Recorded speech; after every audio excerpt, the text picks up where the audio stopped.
कलश की पूजा करते हैं, कलश जिसमें पानी जल, कहते हैं क्षिति जल पाओ गगन से मेरा, सबके मिट्टी भी है, सब कुछ है उसका हिस्सा, यानी हमारे चारों तरफ की चीजें, ये सारे प्रतीक है उन चीजों का जो आपके जीवन में आवश्यक है। क्या किसी बच्चे को हम इस बात को समझा पाएंगे किस तरीके से, और इस समाज को समझा पाएंगे कि बच्चे का ये जानना बहुत जरूरी है कि हर एक चीज वैज्ञानिक है।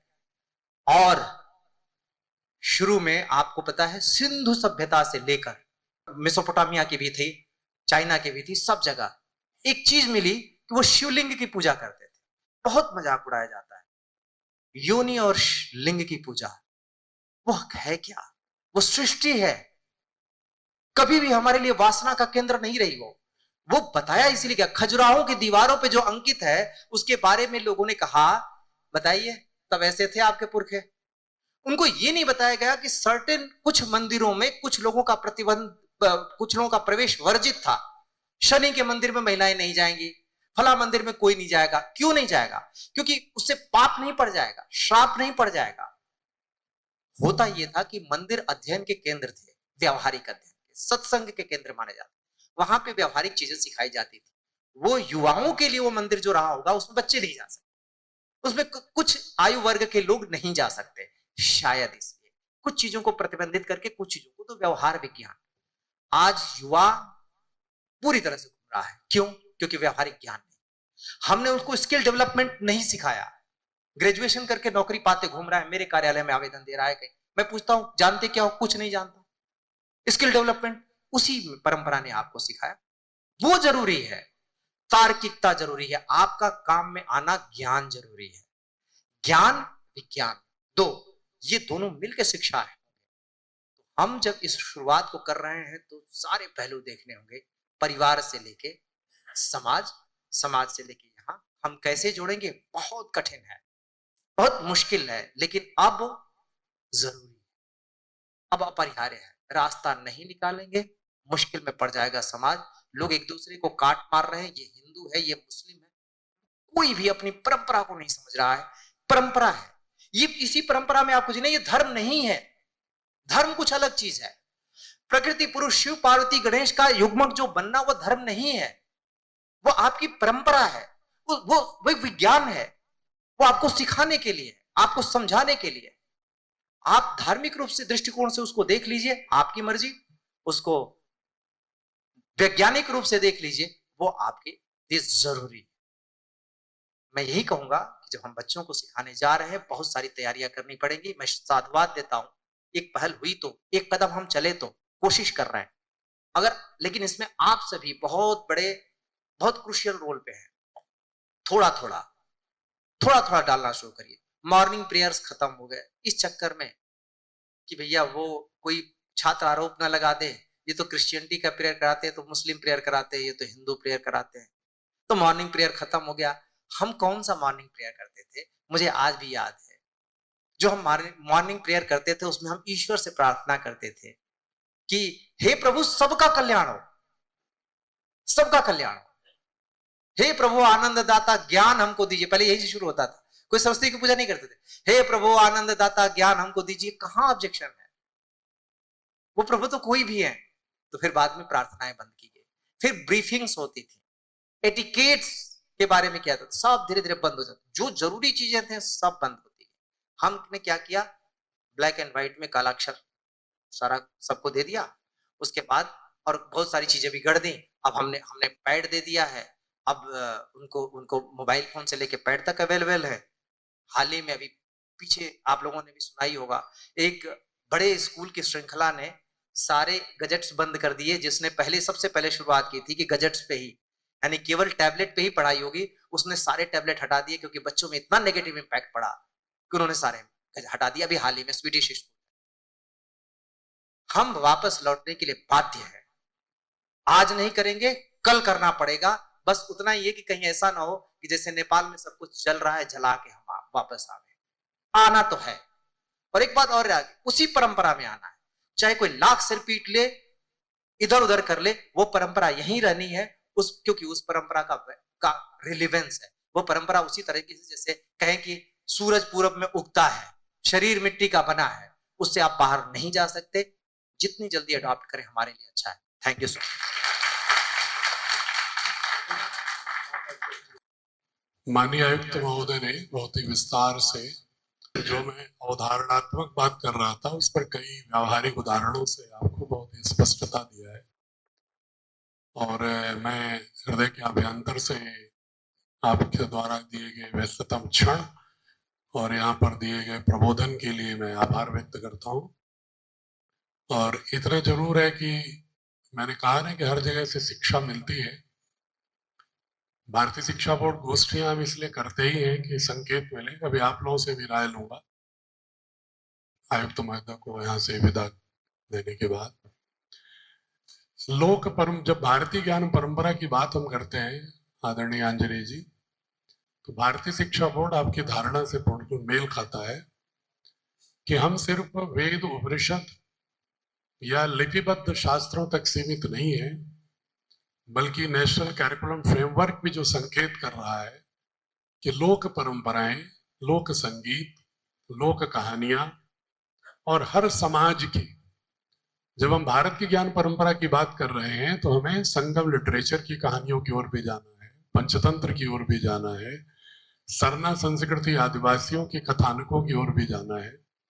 और सब में देखते हुए, क्योंकि समय सीमित होता है बच्चों का शिल्प के लिए, तो उनमें से वह एकात्म भाव जो भारत की ज्ञान परंपरा की आत्मा के साथ समस्त लोक परंपराएं, शास्त्रीय परंपराएं किसी एक बिंदु पर संरेखित हो रही है, केंद्रित हो रही है, उसके अनुरूप गणना और पुस्तकों का इतना बोझ लाद दिया गया। जैसे आपने कहा ना कि विड्रॉल अचानक संभव नहीं है, तो स्वाभाविक है कि जो एक असेसमेंट मोड है उसमें 3 तरह के असेसमेंट जो दिए गए हैं, assessment as learning, assessment for learning, assessment of learning. तो अभी तक जो असेसमेंट ऑफ लर्निंग के आधार पर ही टेक्स्ट बुक बनती है, assessment as learning, assessment for learning के लिए इसमें एक्सरसाइजेस, कंटेंट रहते ही नहीं। और चूंकि जो अध्यापक उतना ही पढ़ाने में थक जाते हैं, अवसर समाप्त हो जाते हैं जितना पाठ्यपुस्तकों में दिया रहता है लेसन प्लानिंग, लेसन समाप्त करने। इसलिए हम कोशिश ये कर रहे हैं हम लोग प्रयोग के तौर पर कि हम पाठ में ही क्यों ना हम इन ज्ञान परंपराओं को, अगर हम साहित्य सिखा रहे हैं, चाहे वो हिंदी, संस्कृत, इंग्लिश, कुछ भी सिखाएं, लेकिन भाषा का व्याकरण, भाषिक दक्षता, भाषा की संवाद की समृद्धि तो दें, लेकिन उसका जो कंटेंट है वो कंटेंट हमारी शास्त्रीय परंपरा, लोक परंपरा, ज्ञान परंपरा पर आधारित हो, तो स्वतः उतने ही समय में बच्चे के मन में भाषा की दक्षता के साथ साथ अपनी सांस्कृतिक जो तत्व हैं, नाभिकीय तत्व हैं, उनका भी बोध होगा। और अभिभावकों के लिए हम लोग मॉड्यूल बना रहे हैं कि जो विद्यालय हमसे जुड़ रहे हैं उनके अभिभावकों का भी हम एक ओरिएंटेशन के लिए मॉड्यूल बनाए हैं कि ताकि पहले उनको उस लेवल पर थोड़ा लाना पड़ेगा। अन्यथा अगर वो कॉन्फ्लिक्ट रहेगा तो हम यहाँ पर एकत्व पढ़ा रहे हैं, घर में जाकर के जाति पंथ के झगड़े, भाषा के झगड़े सीखेगा तो बच्चा भी द्वंद्वात्मक स्थिति में होगा। तो छिन्न द्वैधा नहीं हो सकता गीता के शब्दों में, उसको द्वंद्व से बाहर निकालने के लिए हमें उनको भी ओरिएंट करना पड़ेगा। और लोक परंपरा की बात, चूंकि अंजलि जी बहुत ही प्रबुद्ध व्यक्ति है, एक सिर्फ बात कहते हुए मैं अपनी पुस्तक में जो रखा हूं अपनी बात को यहाँ पर कंक्लूड करके आपको मैं विदा दूंगा कि हमने छठी की किताब हमारी देखिएगा, जो आंजनी जी की बात है उसको आपको साइंस की किताब में, जो कि प्रोफेसर एस.सी. वर्मा हमारी किताबें बना रहे हैं 6 से 12वीं तक, तो उनसे हमने कहा, क्योंकि मैं भी फिजिक्स का हूँ, फिजिक्स के हैं, तो हमने कहा कि आप ऐसा क्यों नहीं विज्ञान को रुचिकर ढंग से क्यों नहीं पढ़ा सकते, बच्चे को कहानी के माध्यम से इंगेजिंग, इंटरेस्टिंग, उसे क्यों ना लगे कि विज्ञान जानना हमारी जिंदगी का हिस्सा है। विज्ञान पढ़ना सिर्फ इंजीनियरिंग के लिए नहीं है, मैथमेटिक्स, विज्ञान हमारी जिंदगी का हिस्सा है। प्रकृति के साथ इंटरेक्शन हमारी एक नियति है, तो प्रकृति के फिनोमेना को जानना ही विज्ञान। जब तक नहीं जानेंगे तो हम रुचिकर ढंग से नहीं जिएंगे। तो उन्होंने एक कहानी डाली अंजनी जी, उसमें कटी नाग की कहानी। टीपू सुल्तान के युद्ध में एक नाग कट जाती है, कौस्टी नाम का एक कार्टमैन, गाड़ीवान, जो रसद ढोता है अंग्रेजी सेना का। उसकी जब नाक कट जाती है तो अंग्रेज बड़े परेशान होते हैं कि जुड़े कैसे, पूरी नाक कट गई तलवार से युद्ध में। तो उसको आसपास जब चिंतित हुए तो कुछ लोगों ने बताया कि कुम्हार है बगल में, वो नाक जोड़ देता है। तो ले गए तो उसने जोड़ दिया, यहां से इसके निकाला और ऐसे यहां पर डाला और कुछ औषधियों का लेप लगाया, बोला इसको 1 महीने से लेटना पड़ेगा, हम धीरे धीरे ठीक कर देंगे। ठीक हो गया। जब ठीक हो गया तो ये उस समय बहुत ही प्रचारित हुआ। तो ये तब जो मैगजीन चलती थी, Bombay magazine, statesman magazine Madras में, सब में छपा। ये 1792 की बात। जब छपा तो ये न्यूज चली गई ब्रिटेन, लंदन। वहां सीपी कारको नाम का एक डॉक्टर था, उसने ये प्रयोग अपने यहां के 2 नाक को ठीक करने के लिए किया, सफल हो गया। फिर उसने पूरा लेख लिखा। वो अभी भी बकिंगम की लाइब्रेरी के आर्काइव्स में उसका लेख पड़ा हुआ है, जिसमें उसने स्वीकारा है कि जो हम ब्रिटेन में रेनोप्लास्टी का शुरुआत किए हैं वो भारत के कुम्हार द्वारा नाक को जड़ने से हुआ। और जो उसने प्रोसेस अपनाया था उस कुम्हार ने, पढ़ा नहीं था वो। जैसे लोक परंपरा की बात कर रहे थे अभी, मुझे बहुत अच्छा लग रहा था आंजनेय जी। तो जो वो लोक परंपरा से सीखा था कैसे नाक जोड़ता। और लोक परंपरा कहां से आई थी? सुश्रुत संहिता से। तो हमने ज्ञान परंपरा को प्रवचन के रूप में नहीं दिया पुस्तकों में, विथ एविडेंस, विथ रेफरेंस। इसी तरह से लोक ग्राह्यता कैसे रही है जन जन तक, उस रूप में करते हुए फिर उसको बकिंगम आर्काइव्स का भी रेफरेंस, बॉम्बे मैगजीन का भी स्नैपशॉट, सब देते हुए, और अंत में लिखा कि देखो ये सुश्रुत संहिता जो 2700 साल पहले थी, लिपिबद्ध भाई चली तो रही है परंपरा में पहले से, श्रुति परंपरा में, लेकिन उसका ये श्लोक देखो एग्जैक्टली वही कहता है जो 18वीं शताब्दी के अंत में कुम्हार जोड़ रहा है बिना सुश्रुत संहिता पढ़े। तो ये भारत की जो ज्ञान परंपरा है, या जो आदिवासियों की ज्ञान परंपरा है, संगम लिटरेचर की ज्ञान परंपरा है, नॉर्थ ईस्ट की ज्ञान परंपरा है, कश्मीर की परंपराएं हैं। भारत की जब परंपराओं का अध्ययन करते हैं तो 90% समानता दिखती है, तब अखंड भारत की कल्पना होगी। तो सीमित पृष्ठों में, सीमित समयों में विद्यालय जो भूमिका निभा सकता है, और असेसमेंट और पेडागोजी किस तरह रोल प्ले कर सकती है, इसी के एक्सपेरिमेंट को लेकर के बोर्ड भारत सरकार के निर्देश पर आगे बढ़ रहा है। उसमें आप सभी का सुझाव, सहयोग और को ट्रैवलर, सहयात्री होने की आवश्यकता है। मैं कह रहा हूं अगर आप बोर्ड से ना भी जुड़िए, अपने विद्यालय को ना भी जोड़िए, तो भी कम से कम जो ये भारत सरकार की पहल है, पतंजलि योग पीठ को जो जिम्मेदारी दी गई है, उसमें हम पतंजलि योगपीठ का धन खर्च करके, जो शिक्षाविदों से वार्ता करके, संवाद करके लोगों से अनुरोध कर रहे हैं, तो पूज्य स्वामी रामदेव जी, बालकृष्ण जी ही नहीं है इसमें, नाथ संप्रदाय के निर्मलानंद जो IITian संत है, चुनचुन आश्रम, गुनकुन आश्रम वाले, कर्नाटक वाले IITian संत है नाथ संप्रदाय, वो मेंबर है। चिन्ना जीयर स्वामी जो वेदांत दर्शन के पद्म विभूषण पाए हुए हैं दर्शन पर, वो मेंबर है। आदिवासी संप्रदाय के कई ऐसे लोग जो प्रमुख संत हैं वो मेंबर हैं। बौद्ध भिक्खु मेंबर हैं। IITian जैन सेंट मेंबर हैं। तमिलनाडु के कई ऐसे लोग हैं, केरला के माँ अमृतामयी जी, उनके यहाँ जो साइंटिफिक टेम्परमेंट के लोग हैं उन्होंने जोड़ा हुआ है। ये सारे भारत के लोग एकजुट होकर के ये देख रहे हैं कि भारत की ज्ञान परंपरा का मतलब सिर्फ एक किसी वैदिक उपनिषद तक सीमित नहीं है।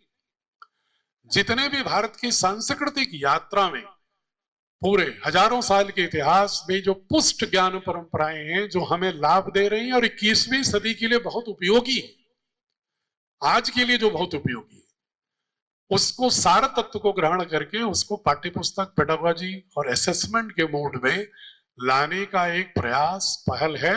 साथ दीजिए, मैं आयुक्त महोदय का बहुत अभिनंदन हृदय के अभ्यंतर से करूंगा कि आपकी दृष्टि और दक्षता दोनों ही भारत के साथ जुड़ी हुई है। और मैं सुनील शास्त्री से अनुरोध करूंगा कि भारतीय शिक्षा बोर्ड की ओर से आयुक्त महोदय का एक स्वागत कर दें और इसके बाद आप प्रस्थान करेंगे, फिर आपसे सुझाव और जिज्ञासा के बारे में वार्ता करेंगे।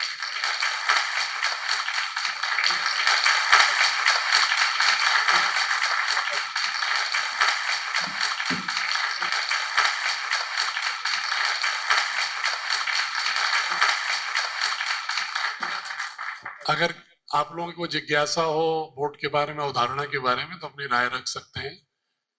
तो थोड़ी देर के लिए आधे घंटे 40 मिनट इसका भी विमर्श हो जाए, आपको भी हम सुन लें कि क्या जिज्ञासा है। तो नमस्कार सर जी, ये सवाल है कि मान लीजिए हम इस बोर्ड से जुड़ना चाहते हैं।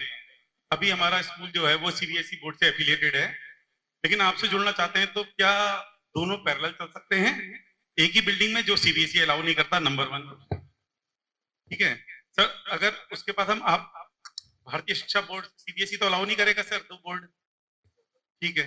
तो अगर हम आपकी तरफ स्विच करना चाहते हैं तो पेरेंट्स को चाहिए सीबीएसई, बच्चों को चाहिए सीबीएसई, तो भारतीय शिक्षा बोर्ड में कैसे काम बनेगा लाने आने पर?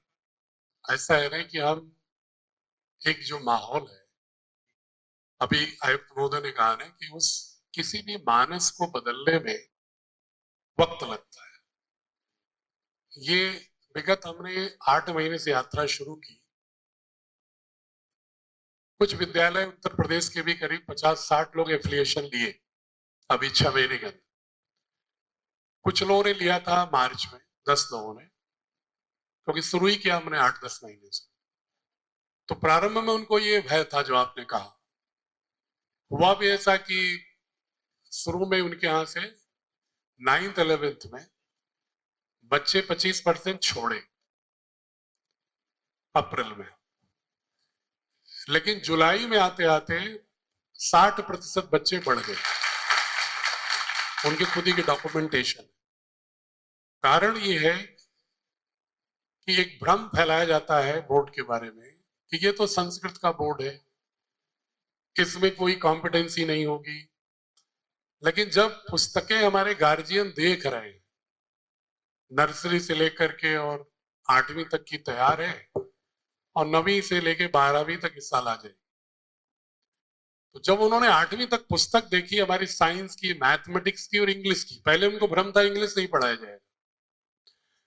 पहले ये भी भ्रम था कि साइंस और मैथ्स में कॉम्प्रोमाइज हो जाएगा, जेई नीट में बच्चे नहीं आएंगे। लेकिन जब उन्होंने पुस्तकें देखा, एस.सी. वर्मा जी को देखा पुस्तक में कि उनकी अध्यक्षता में पुस्तकें बन रही हैं कॉन्सेप्ट ऑफ फिजिक्स वाले, तब वो पुस्तक देखने के बाद फिर वो पॉजिटिव मोड में आ गए। तो किसी भी बदलाव के लिए एक आंतरिक प्रतिरोध होता है। मैं आपकी बात से सहमत हूं, वक्त लगता है, इतना आसान नहीं होता कि शिफ्ट कर दें, कोई स्विच ऑन नहीं करना है टेलीविजन के चैनल की तरह। ये सोशल मूवमेंट है, एजुकेशनल मूवमेंट है, definitely takes energy, time and convincing. लेकिन उसमें जो लोग जुड़ रहे हैं उनको क्षति नहीं हो रही अल्टीमेटली, लेकिन थोड़ा एनर्जी लगाना पड़ रहा है पहले समझाने के लिए गार्जियन। एक बार समझ लेंगे क्या सीबीएसई के पास, आपको मालूम है कि 1928 के बाद से 1995 तक कितने विद्यालय थे पता है आपको? नहीं। हमारे साथ बोर्ड में हमने जोड़ रखा है पवनेश जी को, जो 10 साल सीबीएसई के चीफ कंट्रोलर एग्जामिनेशन रहे। वो बताते हैं कि 95-6 तक 70 सालों में सीबीएसई के पास कुल 1100 स्कूल थे, और उसमें भी सरकारी स्कूल थे 200, केंद्रीय विद्यालय और नवोदय विद्यालय वगैरह, प्राइवेट स्कूल नहीं थे। आज की तारीख में सीबीएसई छोड़ करके लोग आईबी की ओर भाग रहे हैं, कैम्ब्रिज की ओर भाग रहे हैं तेजी के साथ, इलीट क्लास। जब भारत के जोड़ने की बात करेंगे और उसको लगेगा इसमें हमें कोई कॉम्प्रोमाइज नहीं है, बल्कि मैं दावा करता हूं कि हमारी जो 9th 11th 12th की किताब आएगी फिजिक्स, गणित और बायो की, केमिस्ट्री की, उसको पढ़ने के बाद बच्चे को शायद कोचिंग भी ना करना पड़े जेई नीट। हम उसको पूरी तरह से इसको डाल रहे हैं, क्योंकि आपके विद्यालय कोचिंग निकल रहा है। अगर एक पहलू ये भी सोचो, सीबीएसई भूल जाओ, भारतीय शिक्षा बोर्ड भूल जाओ, माध्यमिक बोर्ड भूल जाओ, अब अंततः तो ये हो रहा है कि साहब आप रजिस्ट्रेशन करवा दो, परीक्षा दिला देना पड़ेगा हमारे फलाने कोचिंग इंस्टीट्यूट में। क्यों? क्योंकि हमारे टेक्स्ट बुक बोर्ड की परीक्षाएं रिडेंडेंट हो गई। मैं किसी का आलोचना नहीं कर रहा हूं, मैंने सीबीएसई तो मेरी नानी है, ठीक है ना। सीबीएसई तो हमारी नानी है, ग्रैंड मदर है हमारी, क्योंकि वो हमसे 100 साल पहले पैदा हुई है। तो और वही भारत सरकार ने उसको गोद लिया, भारत सरकार ने 21 सदी में हमको पैदा किया, तो हम उसका अपमान तो नहीं कर सकते, लेकिन ये जरूर ध्यान आकर्षण करूंगा कि सीबीएसई के लोग जो देते हैं certificate 100 out of 100, JEE NEET में परसेंटाइल कितना पाता है बच्चा? 98, 99, 100 पाके मिठाइयां बंटती हैं घर में, और जब परसेंटाइल आता है जेई नीट की परीक्षा का तो 50, 55, 60। इसका मतलब है कि कहीं ना कहीं बोर्ड में और कॉम्पिटेंसी में गैप आ रहा है, तो उस गैप को भी फिल करने की जरूरत है, साथ साथ संस्कार पर भी काम करने की जरूरत है। और संस्कार का मतलब मैं फिर बहुत कड़वे में कहूंगा, कोई माला जपना, टीका लगाना या टोपी लगाना नहीं है। संस्कार का मतलब वही है कि जो भी हम माने उसको विज्ञान सम्मत, तर्क सम्मत, वैचारिक अपने तराजू पर तौलने के बाद माने, और हमेशा नए ज्ञान सृजन चुनौतियों के लिए करने की क्षमता हो, ये संस्कार जरूरी। बाकी धीरे धीरे मानेंगे लोग, आप अगर साहस करेंगे तो मानेंगे लोग। अगर पूरा मानस बदलना है तो अगर भगत सिंह यही सोचते तब तो कदम ही नहीं बढ़ाते, सुभाष चंद्र बोस सोचते तो कदम ही नहीं बढ़ाते। ये तो वैचारिक गुलामी को दूर करने का एक नया माध्यम है, वक्त लगेगा। चलो, आज की मीटिंग में आए हैं आदरणीय महोदय को मेरा हाथ जोड़कर नमन करता हूं, और मैं पूछना चाहता हूं, जैसे हमारे कक्षा 8 तक की शिक्षा विभाग से मान्यता है, 9th और 10th की अगर हम लेना चाहें तो किस बोर्ड से मिल जाएगी? स्वाभाविक रूप से 8वीं तक तो एडी बेसिक साहब ने दिया होगा, जो भी एडी बेसिक रहे होंगे, और इसके बाद अगर आपका मानक है, मानक में क्या क्या? मानक में बहुत तो अगर आप हमारा बायलाज पढ़ोगे तो मालूम होगा, लेकिन फिर भी संक्षेप में बता रहा हूं ताकि बाकी लोग विश्व प्रश्न न करें। हमने प्रारंभ में जमीन रखा था सीबीएसई के बराबर, लेकिन बहुत मंथन हुआ सरकार में भी और बोर्ड के मेंबर्स में, तो पता चला कि सीआईएससी जो है 2000 वर्ग मीटर पर भी दे देती है। तो हमने विशेष परिस्थितियों में अगर G+2 निर्माण जो है ग्रामीण क्षेत्रों में अलाउड होता है, महानगरों में कहीं कहीं G+3 भी है, कहीं कहीं G+5 है, बड़े महानगरों में अथॉरिटीज। तो जहां पर जितना निर्माण का बाइलॉज में अलाउड है उसके अनुसार लगभग एक सेक्शन भी चलाना हो नर्सरी से लेके 12वीं तक, तो आपको लगभग मैंने कैलकुलेट किया है 16,800 स्क्वायर फीट आपको कारपेट एरिया चाहिए, टोटल एरिया। इसका मतलब है G+2 में भी ये 600 वर्ग मीटर में बन सकता है, और 600 वर्ग मीटर के बाद कम से कम आपके पास फुटबॉल, हॉकी और क्रिकेट भले न खिला पाए, लेकिन kabaddi, kho kho, badminton, basketball, volleyball, ये सब खेलने के लिए बच्चों को, जो कि एनसीएफ भी कह रहा है और सुप्रीम कोर्ट भी कह रहा है कि बच्चों को स्पोर्ट्स से नहीं जोड़ेंगे तो विद्यालय कोई अर्थ नहीं। इसलिए लगभग हमने जोड़ा तो एक सेक्शन भी चलाएं अगर हम तो भी 600 वर्ग मीटर में निर्माण हो सकता है, उस केस में 2000 वर्ग मीटर तक भी विद्यालय चल सकते हैं। इसलिए हमने अभी बोर्ड बैठक हुई थी हमारी, तो बहुत चर्चा के बाद हमने 2000 वर्ग मीटर तक भी अलाउ कर दिया है। अच्छा, इसके आवेदन के लिए कहाँ से आवेदन करना पड़ेगा जी? आवेदन कहाँ से करना पड़ेगा? आवेदन ऑनलाइन भी है, और ये मेरे ख्याल से सुनील शास्त्री है यहाँ पर, ये आपको अभी डिटेल दे देंगे। और कितने समय में मान्यता मिल जाएगी? मान्यता हमने प्रोविजन रखा था पहले से ही मॉडल बाइलॉज में कि जो आप अप्लाई करोगे हम उसके पूरे डॉक्यूमेंट को डायरेक्टर एजुकेशन स्टेट डिपार्टमेंट के उनकी वेबसाइट पर डाल देंगे, आपकी एप्लीकेशन भी। और 30 डेज में अगर कोई ऑब्जेक्शन नहीं आता है या कोई सुझाव राज्य सरकार का, उसके प्रतिनिधि का, तो हमारे बायलॉज में भारत सरकार ने लिखा है कि हम फिर अपना इंस्पेक्शन करा करके आपको मान्यता देने की कार्रवाई प्रारंभ कर देंगे। तो हमें पर मैक्सिमम टाइम लग रहा है 2.5 महीने। उसकी कोई निश्चित तारीख है का उस समय आवेदन करना, या नहीं, अभी हमने अलाउ कर रखा है कि आप कभी भी अप्लाई कर सकते हैं, लेकिन अब जो आप करेंगे वो 1 अप्रैल 2026 से तो नहीं मिल पाएगा, ये मिलेगा अगले अप्रैल से ही आपको परीक्षा के लिए, क्योंकि स्वाभाविक रूप से आपके सेशन आवेदन तो 4-5 महीने चल गए, आवेदन कर सकते हैं। बायलाज दिलवा दीजिए। हाँ, बाइलाज आपको ये वेबसाइट दे देंगे। वैसे हमारी बीएसबी की, भारतीय शिक्षा बोर्ड की एक वेबसाइट है, आप देखोगे, ब्राउज करोगे, सारे आपको निकल आएंगे डॉक्यूमेंट। उसमें पूरा एनएससी जमा होने की सारे सब सब पूरी प्रोसेस दिया हुआ है, लंबा चौड़ा है। एफिलिएशन बाइलाज क्लिक करिएगा, पूरा दिया। सीबीएसई से आसान है, सीबीएसई से कम खर्चीला है, और आपको एक मुफ्त मिलेगा। रिन्यूअल का जो बार बार का झगड़ा है वो नहीं है, अनटिल अनलेस कोई शिकायत नहीं होती है। ऐसा तो नहीं होगा दूसरे विद्यालय में बच्चा एडमिशन ले, इस बोर्ड से तो वो तो ले सकता है कहीं भी। अभी थोड़ी देर पहले बताया था, उस समय आप थे कि नहीं प्रभु जी? डिटेल शुरू में हमने इसलिए बता दिया था कि inter board intra board migration allowed है, क्योंकि हमें देश के सारे बोर्ड के समकक्षता इक्विवेलेंस घोषित है। और यूपी के तो वेबसाइट पोर्टल पर भी देख लीजिएगा, डैश साहब क्या जाके जेडी साहब क्या मिल जाएगा पोर्टल पर। कॉन्सेप्ट 12 तक की होगी जी, बिल्कुल। सर फर्स्ट ऑफ ऑल तो मैं गवर्नमेंट ऑफ इंडिया और आपको कॉन्ग्रेचुलेट करना चाहूंगा फॉर बीएसबी। मेरा जो क्वेश्चन है वो आपने जिस कॉन्सेप्चुअल पर, जो गवर्नमेंट ने जिस मेन मुद्दे पर भारतीय शिक्षा बोर्ड का निर्माण किया है उससे रिलेटेड है। एक्चुअल में कुछ लूप होल्स अदर बोर्ड्स में भी हैं, तो मैं उन लूप होल्स को लेके आपसे कंसर्न चाहूंगा कि भारतीय शिक्षा बोर्ड उन लूप होल्स पे एक्टिवली पार्टिसिपेट कर रहा है या नहीं। जैसे हम लोग स्कूल चलाते हैं तो एक बेसिक चीज है, जैसे आपने हिस्ट्रीज को कनेक्ट करते हुए बताया, मैंने ऐसे पढ़ा तो नहीं लेकिन सुना जरूर है। अगर उस एजुकेशन सिस्टम को रिलेवेंट करूं तो उन्होंने, हमारा इंडिया ही उसकी हिस्ट्री रखता है, क्योंकि इंडिया की कॉपी सबसे पहले इस चीज की चाइना ने की, फिर कोरिया ने की, और चाइना और कोरिया का जापान ने उठाया।